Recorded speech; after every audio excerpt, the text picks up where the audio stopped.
Hey guys, welcome to another episode of Not Your Dad's Beer. Your host, Marc Bays at Euclid Hall. Today I decided to go ahead and fulfill a fan request that's on facebook.com/Not Your Dad's Beer. Odell's Mountain Standard. This year just released for the first time in 12-ounce bottles, 4 packs at 9.5% ABV. Previous years, prior to this year, Mountain Standards was released in 750 milliliter Corking Cage, part of their one-off specialty series, also at 9.5%. This is about a year old. Picked it up at a liquor store for fun. There's no set real standard for what a black IPA or a Cascadian Dark Ale should be, but a lot of people are really hitting the points down, if you will. Sublime and Self-Righteous, Stone's 15th anniversary, 2 really good versions.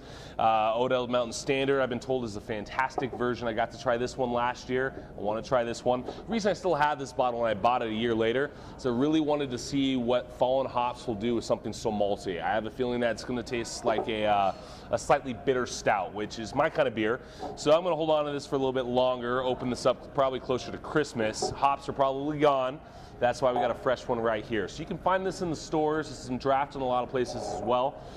You're looking at about 10, 11 bucks, give or take, for your 4-pack. But at 9.5%, might as well call it 10.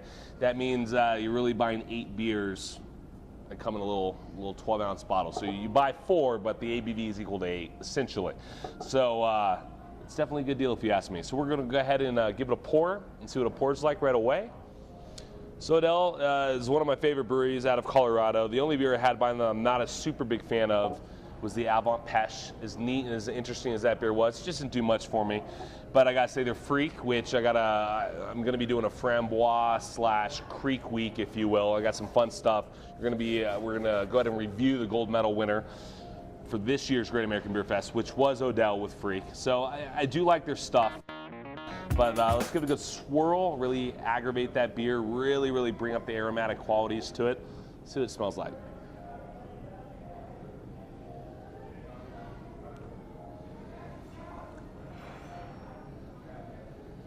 So right away you're getting like bitter coffee notes to it. It has a sweetness as well. It's like a grapefruit piney sweetness hidden behind that coffee robustness. I'm liking it. Let's go ahead and give it a taste.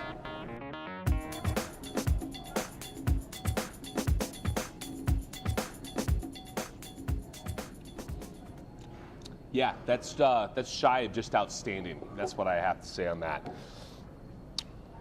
That is a full-bodied IPA, not nearly as hoppy as I would have thought or expected, but because I'm not a super big hop fan, that's okay for me. The body itself is malty, a little creamy. Not too dry in the finish. In terms of flavor, though, right away you're getting just a blast of fresh hop in the fore part of your palate. Like right away, fresh hop in the center, and as that creamy maltiness smooths over the palate, you get more of those chocolate roasted malts that come through, but you don't lose that IPA aspect. The first 2 sips I've had so far, literally just piney grapefruit, hoppy bitterness up front, followed by a refreshing cleanse of the black malt.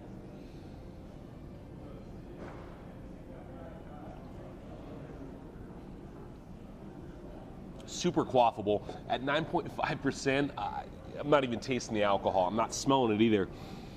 I am a little bit under the weather. That might be affecting my taste and my smell a touch, but I got to say right off the bat, this is a really awesome IPA. And I am a super big fan of the black IPAs. I don't know if it's the head trip that it looks like a stout.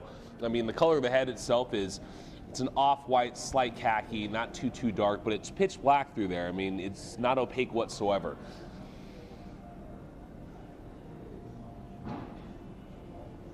That's why I like these beers. When you switch up the malt bill, if you will, and you're getting into more of the patent black malt and the roasted, toasted malts, or roast malts versus toasted, if you will, the body of the beer and the flavor really changes. You're getting way more coffee espresso notes. What I found with the black IPAs is that the more you get into them, the more you realize that the bitter you're picking up is a very similar flavor to the bitter of coffee beans. So if you are a bitter stout fan and you like coffee or deep, strong espresso flavored stouts, black IPAs might be up your alley. You should give it a shot. Don't just push it aside because it's an IPA.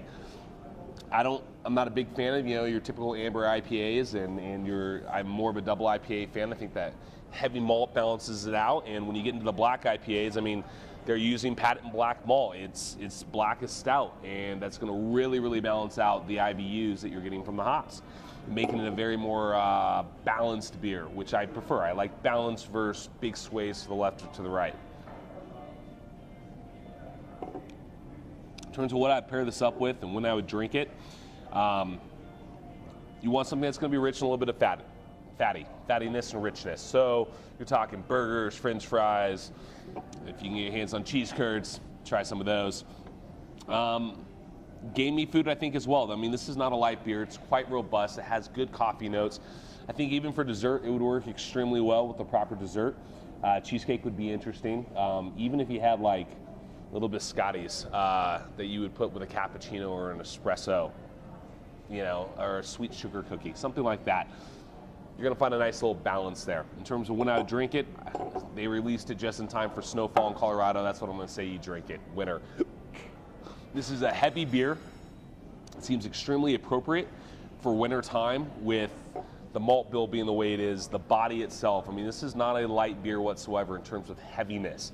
And when you think of winter, you want something heavy and robust, and that's exactly what this is. So you're getting a thick maltiness here, roasted chocolate notes, fresh, clean grapefruit piney bitter up front with not even a dry bitter on the back. It's making me salivate, but it's not dry.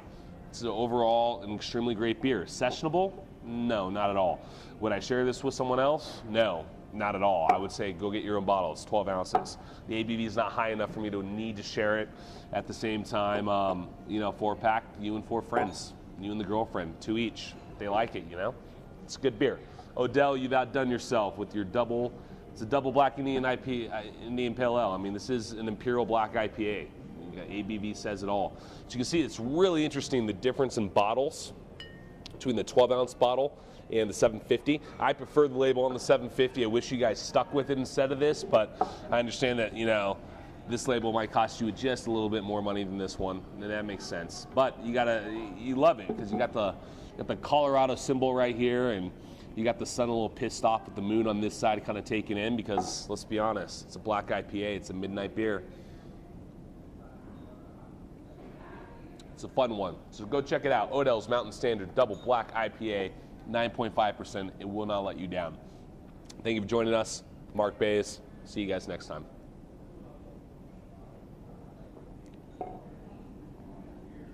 Odell Brewing, Mountain Standard Double Black IPA. I gotta tell you guys, this is not your dad's beer.